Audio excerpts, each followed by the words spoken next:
Dengan dikabulkannya sebagian gugatan kami oleh PT UN DKI Jakarta, kami berharap pengendalian banjir tidak hanya segera direalisasikan dengan melakukan pengerukan berkala dan penurapan di wilayah Kalimampang sesuai keputusan Majelis Hakim. Pemprov ini dipimpin oleh Pak Gubernur merespon bencana ini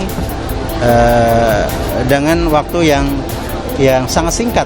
Saya kira terkait penanggulangan banjir, Pemprov mengikuti saja apa yang sudah diamanatkan dalam RPJMD. Karena yang paling bahaya dan paling jangka panjang itu adalah pasca banjir. Ini mestinya bagian dari program yang harus dilakukan juga oleh sumber daya air Pemda DKI Jakarta. Ini menjadi momentum bagi Pemprov DKI menata seluruh kali yang ada di Jakarta.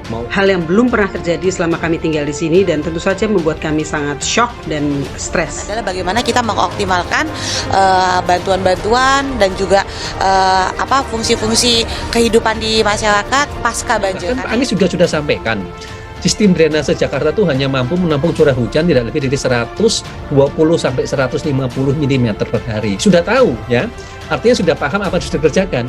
Kami minta perhatian yang sama juga diberikan untuk kali-kali dan saluran-saluran air lain di wilayah rawan banjir seperti di Kali Krukut, Kali Cipinang maupun saluran-saluran air di wilayah Tebet.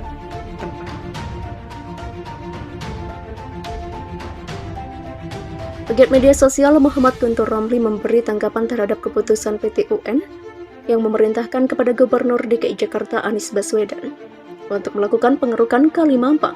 Menurut Guntur, cara terbaik untuk memerintahkan Anies untuk bekerja adalah dengan melayangkan gugatan ke pengadilan. Sebab menurutnya Anies tidak akan bekerja jika tidak ada putusan pengadilan.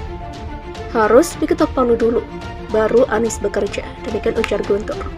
Karena itu agar Anies dapat bekerja hingga akhir masa jabatannya, saran Guntur Romli adalah dengan terus menggugat ke pengadilan hingga bulan Oktober mendatang.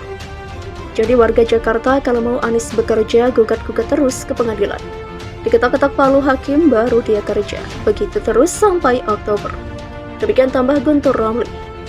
Sebelumnya diketahui Pengadilan Tata Usaha Negara atau PT UN Jakarta memerintahkan Gubernur DKI Jakarta Anies Baswedan untuk menuntaskan pengerukan Kalimampang. Perintah ini merupakan putusan PT UN Jakarta atas gugatan yang diajukan oleh 7 warga korban banjir Kalimampang dalam perkara nomor 205/G/TF/2021/PTUN.JKT. Ketujuh penggugat yakni Tri Andarsanti Pursita, Jenny Lamtiur Simanjuntak, Gunawan Wibisono, Yusneli Suryadide, Santi Widianti, Firza Syafaat Sasmita Wijaya, dan Indra. Dalam gugatan itu, para penggugat mempermasalahkan program pencegahan banjir. Gugatan itu kemudian diputus pada Selasa 15 Februari 2022. Majelis Hakim PT UN Jakarta memutuskan mengabulkan sebagian gugatan para penggugat. Anies dihukum keruk Kalimampang hingga tuntas. Pengadilan Tata Usaha Negara atau PT UN Jakarta mewajibkan Gubernur DKI Jakarta Anies Baswedan selaku tergugat dalam perkara nomor 205/TF/2021/PTUN.JKT untuk menuntaskan pekerjaan pengerukan Kalimampang sampai ke wilayah Pondok Jaya. Anies juga diwajibkan memproses pembangunan turap sungai di Kelurahan Pela Mampang dalam putusan sidang gugatan 15 Februari lalu terkait upaya pencegahan banjir yang dilakukan pemerintah Provinsi DKI Jakarta.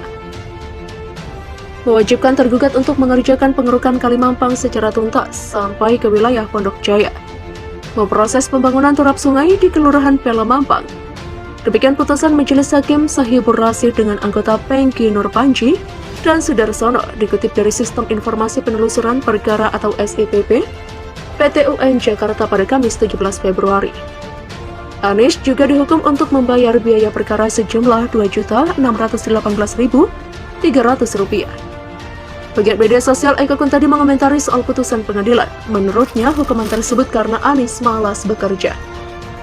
Akibat Gubernur malas kerja, hukuman dari pengadilan pun disuruh kerja.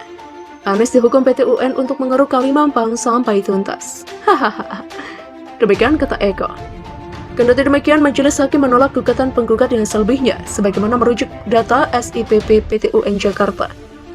Gugatan ini dilayangkan oleh Tri Andarsanti Pursita, Jenny Lamtiur Simanjuntak, Gunawan Wibisono, Yusneli Suryadi, Haji Syanti Widianti SE, Firza Syafaat Sasmita Wijaya, dan Indra.